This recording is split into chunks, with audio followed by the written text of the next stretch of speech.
حضرت حذیفہ بن یمان سے مروی ہے کہ نبی کریم صلی اللہ علیہ وآلہ وسلم نے ارشاد فرمایا، اے مسلمانوں، زنا سے بچو، اس لیے کہ اس میں 6 نقصانات ہیں، 3 دنیا میں اور 3 آخرت میں۔ دنیا کے 3 نقصانات یہ ہیں: زنا کرنے والے کے چہرے کی رونق ختم ہو جاتی ہے، مسلسل غربت آتی ہے، عمر کم ہو جاتی ہے۔ آخرت میں پیش آنے والی 3 چیزیں یہ ہیں: اللہ کی ناراضگی، برا حساب و کتاب، دوزخ کی آگ میں ہمیشہ رہنا۔ زنا سے چہرے بے رونق اور بے نور ہو جاتے ہیں۔ مذکورہ بالاحادیث کی روشنی میں پتہ چلا، زنا کرنے والوں کو دنیا میں سخت ذلت اور رسوائی سے دوچار ہونا پڑتا ہے، جن میں پہلی سزا یہ ہے، زنا کرنے والے کے چہروں کی رونق ختم ہو جاتی ہے اور ان کے چہروں سے ہمیشہ ذلت اور خواری کی علامات ظاہر ہوتی ہے۔ ایک دوسرے مقام پر نبی کریم صلی اللہ علیہ وآلہ وسلم نے ارشاد فرمایا، تم لوگ ضرور اپنی نگاہوں کی حفاظت کرو اور اپنے چہرے کو سیدھا رکھو، ورنہ تمہارے چہرے کو بے نور کر دیا جائے گا۔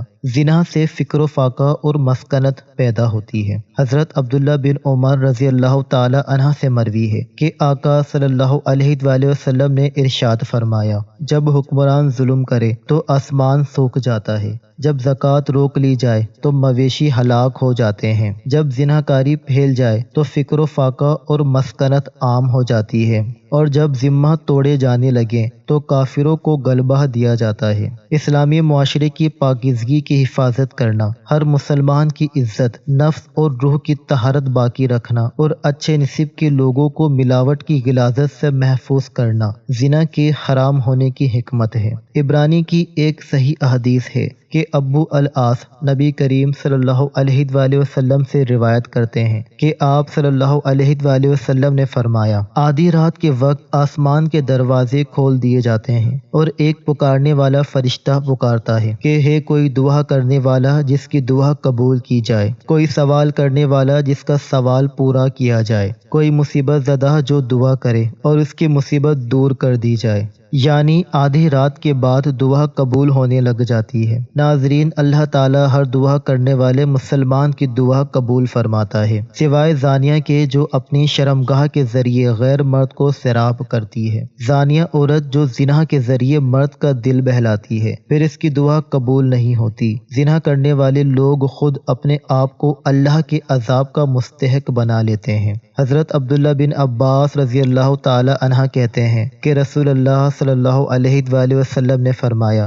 جب کسی بستی میں زنا اور سود عام ہو جائے تو گویا اس بستی کے لوگوں نے اپنے آپ کو اللہ کے عذاب کا مستحق بنا لیا کہ ان پر کسی بھی طرح کا عذاب آ جائے۔ پھر اس طرح زانی کو دنیا میں بھی اللہ کی طرف سے سزا مل کر ہی رہتی ہے، یعنی یہ ایک ایسا جرم ہے کہ جس کی سزا دنیا میں بھی ملتی ہے۔ حضرت انس کہتے ہیں کہ رسول اللہ صلی اللہ علیہ وآلہ وسلم نے فرمایا، 2 گناہ ایسے ہیں جن کی سزا میں جلدی کی جاتی ہے اور دنیا میں ہی دے دی جاتی ہے۔ نمبر 1 زنا، نمبر 2 والدین کی نافرمانی کرنے والا، ماں باپ کی بات نہ ماننا، اور اب یہ کہ جو شخص ایسی بیماری میں مبتلا ہو جاتا ہے، یعنی زنا جیسی بیماری میں مبتلا ہو جاتا ہے، تو پھر اس کا ایمان کیسے رخصت ہوتا ہے کہ اس گناہ کو چھپانے کے لیے جھوٹ پر جھوٹ بولتا چلا جاتا ہے، ایک نہیں کہیں جھوٹ بولتا ہے، اور جب کوئی انسان جھوٹ بولتا ہے تو اس کے منہ کی بدبو سے فرشتہ اس سے کئی میل دور چلا جاتا ہے، اس انسان سے اللہ تعالیٰ کی حفاظت ہٹ جاتی ہے اور وہ شخص ذلیل ہو کر رہتا ہے۔ دنیا میں بھی انسان پر طرح طرح کی بیماریاں اور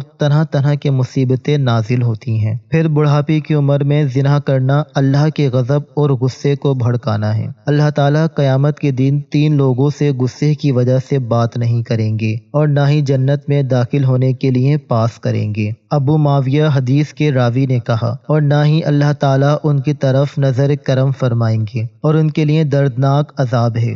نمبر 1 بوڑھا زانی، دوسرا جھوٹا حکمران، اور تیسرا متکبر فقیر۔ پھر اس طرح جس بستی میں زنا عام ہو جائے وہاں موتیں بہت ہونے لگتی ہیں، موت کی کثرت ہو جاتی ہے، قتل کی کثرت ہو جاتی ہے۔ پھر اس طرح کسی بھی غیر حاضر شخص کی بیوی سے زنا کرنے والے شخص پر اللہ تعالیٰ قیامت کے روز ایک سانپ مسلط کر دیں گے، یعنی کسی عورت کا شوہر کہیں گیا ہوا ہے اور ظاہر ہے کہ شوہر بیوی کا محافظ ہوتا ہے، اور اب اگر وہ اکیلی ہے تو اس کو اکیلا پا کر کسی نے اس کے ساتھ اگر برائی کی، ایسا شخص قیامت کے دن اس انجام سے دوچار ہوگا۔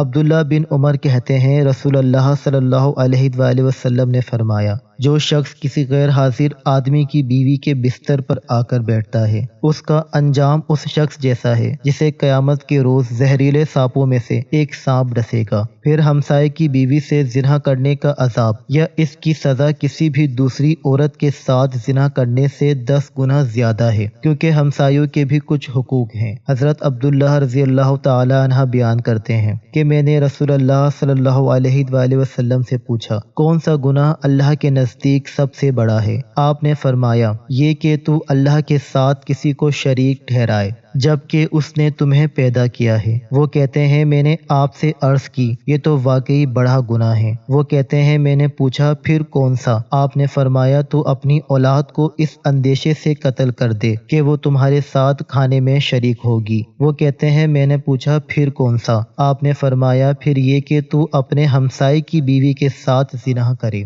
صحابہ کرام رضی اللہ تعالی عنہ نے بڑے گناہوں سے متعلق دریافت کیا تو آپ صلی اللہ علیہ وآلہ وسلم نے انہیں سب سے بڑے گناہ کے بارے میں بتایا کہ وہ شریک اکبر ہے جسے اللہ تعالیٰ صرف توبہ ہی سے بخشتا ہے۔ اگر شرک اکبر کا مرتکب بغیر توبہ کے مر گیا تو وہ ہمیشہ ہمیشہ جہنم میں رہے گا۔ دوسرا بڑا گناہ یہ ہے کہ آدمی اپنے بچے کو اس خوف سے مار دے کہ وہ اس کے ساتھ اس کے کھانے میں شریک ہوگا، چنانچہ کسی ایسی جان کو مار دینا جسے اللہ نے حرام کیا ہو۔ اس کا مرتبہ بڑے گناہوں میں دوسرا ہے اور اس کی سزا اور بھی زیادہ ہو جاتی ہے۔ جبکہ مقتول قاتل کا رحمی رشتہ دار ہو تو یہ اور بھی زیادہ ہو جاتی ہے، جبکہ قتل کا مقصد مقتول کو اللہ کے اس رزق سے محروم کرنا ہو جسے اللہ تعالیٰ نے قاتل کے ہاتھ پر جاری فرمایا ہے۔ پھر یہ کہ آدمی اپنے ہمسائے کی بیوی سے زنا کرے۔ کبیرہ گناہوں میں تیسرا درجہ زنا کا ہے۔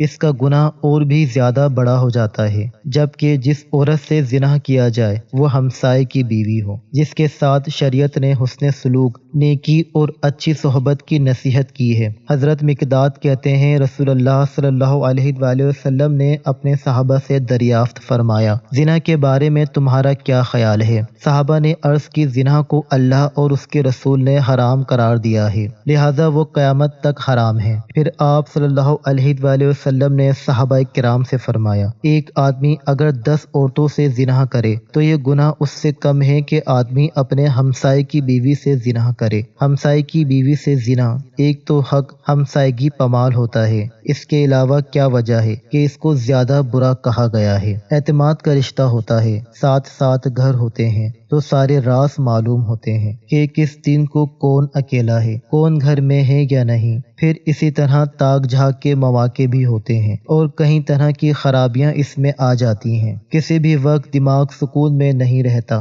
انسان ایک خوف کا شکار رہتا ہے۔ ناظرین کیا آپ کو پتہ ہے کہ آخرت میں ایسے شخص کا انجام کیا ہے؟ کسی کو معلوم ہے جو دنیا میں زنا کرتا ہے قیامت کے دن اس کا انجام کیا ہے؟ نبی کریم صلی اللہ علیہ وآلہ وسلم کی احادیث روایت کرتے ہیں آپ صلی اللہ علیہ وآلہ وسلم نے فرمایا کہ معراج کے موقع پر جب آپ نے جبرائیل سے پوچھا کہ جو مناظر آپ نے مجھے دکھائے ہیں ان میں سب سے پہلے جس شخص پر آپ کا گزر ہوا اس کے جبڑے، نتنے اور آنکھیں گدی تک لوہے کے آلے سے چیری جا رہی تھیں تو یہ کون تھا؟ بتایا گیا کہ یہ وہ شخص تھا جو صبح کے وقت گھر سے نکلتا، جھوٹی خبریں دھڑتا جو آنند فانند ساری دنیا میں پھیل جاتی، اور اب تو میڈیا کے ذریعے ایک جھوٹ پوری دنیا میں کروڑوں مرتبہ ملٹی پلائی ہو جاتا ہے، اور ننگے مرد اور عورتیں جو آپ نے تنور میں جلتے ہوئے دیکھیں وہ زانی مرد اور عورتیں تھیں، یعنی دنیا میں زنا کرنے والے مرد اور عورتیں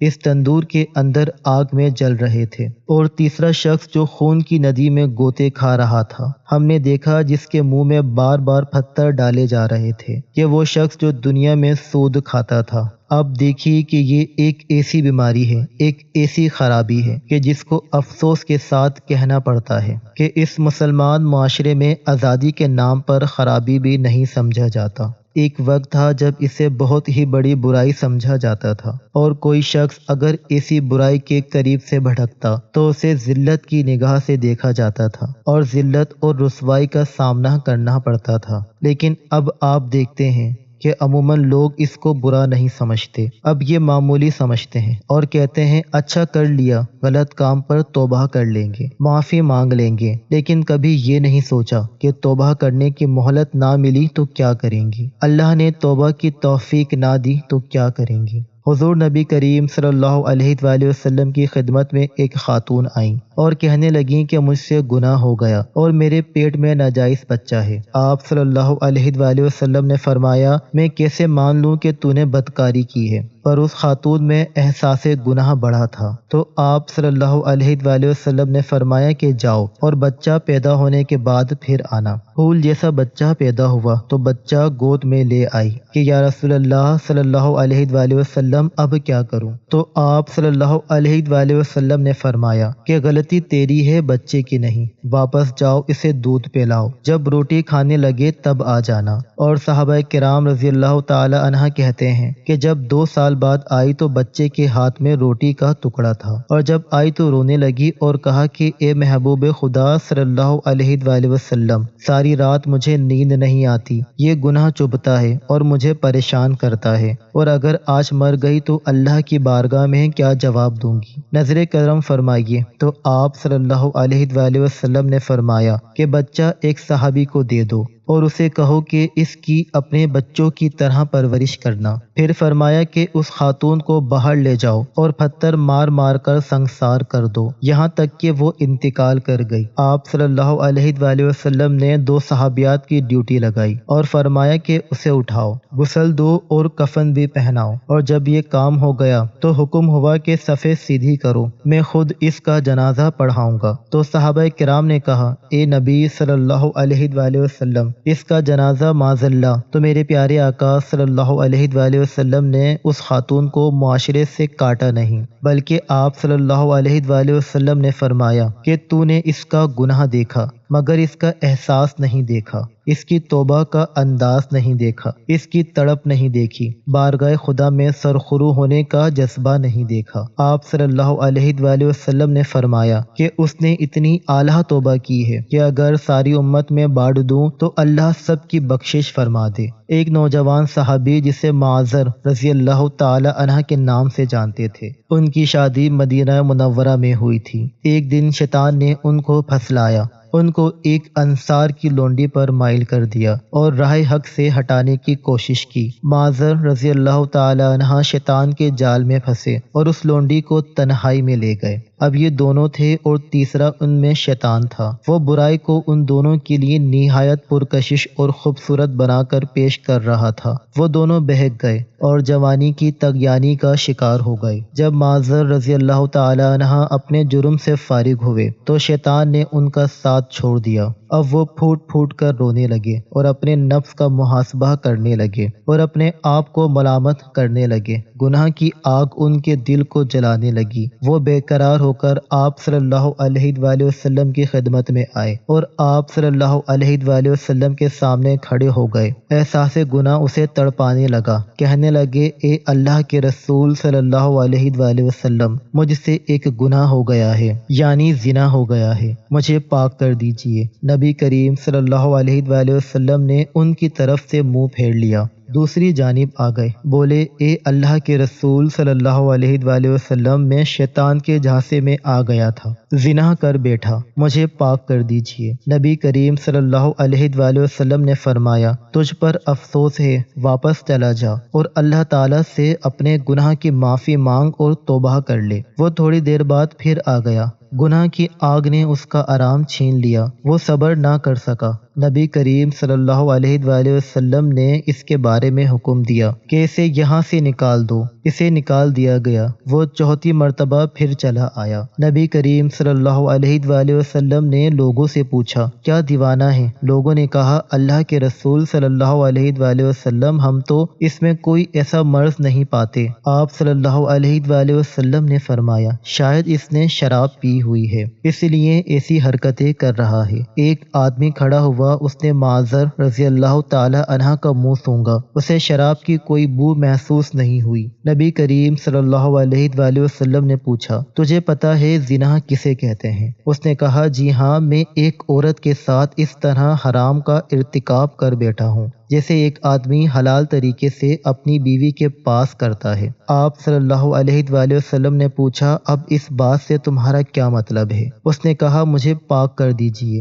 نبی کریم صلی اللہ علیہ وآلہ وسلم نے مکمل تفتیش کروائی، جرم ثابت ہونے پر حد جاری فرمائی۔ آپ صلی اللہ علیہ وآلہ وسلم نے حکم دیا اور اسے سنگسار کر دیا گیا۔ جب اس کی نماز جنازہ پڑھائی گئی اور اسے دفن کر دیا گیا تو نبی کریم صلی اللہ علیہ وآلہ وسلم دو آدمیوں کے پاس سے گزرے۔ وہ آپس میں باتیں کر رہے تھے کہ دیکھو، اس آدمی پر اللہ نے پردہ ڈالا تھا، لیکن اس نے اپنے آپ کو خود ہی ہلاکت میں ڈال دیا، حتیٰ کہ اسے پتھر مار مار کر یوں ہلاک کر دیا گیا جیسے کتے مار دیے جاتے ہیں۔ نبی کریم صلی اللہ علیہ وآلہ وسلم خاموش ہو گئے، پھر تھوڑا سا آگے چلے۔ ایک مردہ گدھا پڑا ہوا تھا، اسے دھوپ نے جلا دیا تھا اور وہ پھول گیا تھا۔ جب نبی کریم صلی اللہ علیہ وآلہ وسلم نے اس گدھے کو دیکھا تو پوچھا، فلاں فلاں آدمی کدھر ہیں؟ وہ دونوں بولے، اللہ کے رسول صلی اللہ علیہ وآلہ وسلم، ہم یہاں ہیں۔ آپ صلی اللہ علیہ وآلہ وسلم نے فرمایا، اترو اور اس گدھے کا گوشت کھاؤ۔